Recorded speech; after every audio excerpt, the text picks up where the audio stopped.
देखिए ये नाम लिखा हुआ है आमिर लियाकत साहब का, डॉक्टर आमिर लियाकत हुसैन, पाकिस्तान का बहुत बड़ा नाम। और 2003 में अगर देखा जाए, जिस वक्त मजहबी इंतहा पसंदी उरूज पे थी, उस वक्त तमाम मसालिक के उलमा को जियो पे आलिम ऑनलाइन में लाइव बैठाना और एक मोहब्बत का बयानिया देना, और बड़ा काम किया और बहुत हार्ड नैरेटिव पे काम किया और स्टैंड लिया, राज किया मीडिया के ऊपर। उर्दू के हवाले से बड़ी खिदमत थी, मीडिया पे बड़ी खिदमत थी, सियासी हवाले से बड़ी खिदमत थी। लेकिन अगर जिंदगी के किसी एक मरहले में आके कोई शख्स डिप्रेशन में आ जाए, टेंशन में आ जाए, किसी प्रॉब्लम में आ जाए, तो क्या माशरे को उसकी पर्सनल जिंदगी की वीडियो चलाने का हक था? क्या उन मीमर्स को या उन सोशल मीडिया पेजेस को जो अपने आप को बहुत मोतबर बोलते हैं, क्या किसी भी शख्स को ये राइट था कि किसी की बरहना वीडियोस चलाएं? और उसके बाद जब वो शख्स आगे माफिया मांगे, हाथ जोड़ के बोले खुदा के वास्ते मुझे जीने दो, मैंने तो अपने कपड़े कभी जिंदगी में नहीं उतारे थे तुम्हारे सामने। उसके बाद हंसे लोग, बोले तुम्हारी इस आंख से बड़ा आंसू गिरा है, उस आंख से छोटा आंसू गिरा है।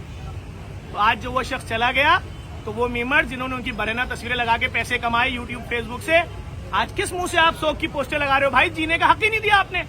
इतनी तनकीद, इतनी तनकीद, इतनी तनकीद। मैं किसी के भी जाती फेल पे कुछ नहीं बोलूंगा, हो सकता है उनके किसी अमल से किसी की दिल आजारी हुई हो, कुछ भी है, मैं समझता हूँ माफ कर देना चाहिए। अब जो शख्स जिंदा नहीं है, अगर किसी के दिल में कोई बात है माफ करे, लेकिन उन लोगों को राइट मेरे ख्याल से नहीं पहुंचता जिन्होंने जिंदगी में जीने का हक ही नहीं दिया। इतनी वीडियोस बनाई, इतना तंग किया, रोजाना रो रो के माफिया मांगता रहा वो शख्स सोशल मीडिया पे, लेकिन कोई माफी नहीं दी।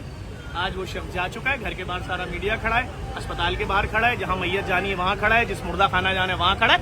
आप आइए, वीडियोस बनाइए। कल आपने नंगी वीडियोस उनकी बरहना डाल के पैसे कमाए, आज आप उनकी जनाजे की वीडियो लगाइए, उस पर भी स्पॉन्सर लगाइए, कमाए। आपका दिल सख्त हो चुका है। मैं सिर्फ इतनी गुजारिश करूंगा, मरहूम की मग़फ़िरत के लिए दुआ कीजिए, यही मुसलमानों में रिवाज है। और उनकी मैं समझता हूँ सारे उनके लवाहिकीन हैं जो कुछ भी जमा होंगे हैं, और उनके जो आखिरी रसूमात हैं तजदीद व तकफीन, वो ऐसे तरीके से अंजाम दी जाएंगी। और फिर यही बोलूँगा, अफसोस का मकाम है, उर्दू का बहुत बड़ा नुकसान हुआ है और बहुत बड़ा नाम था, लेकिन ज़माने की बेइज्जती की नज़र होती है।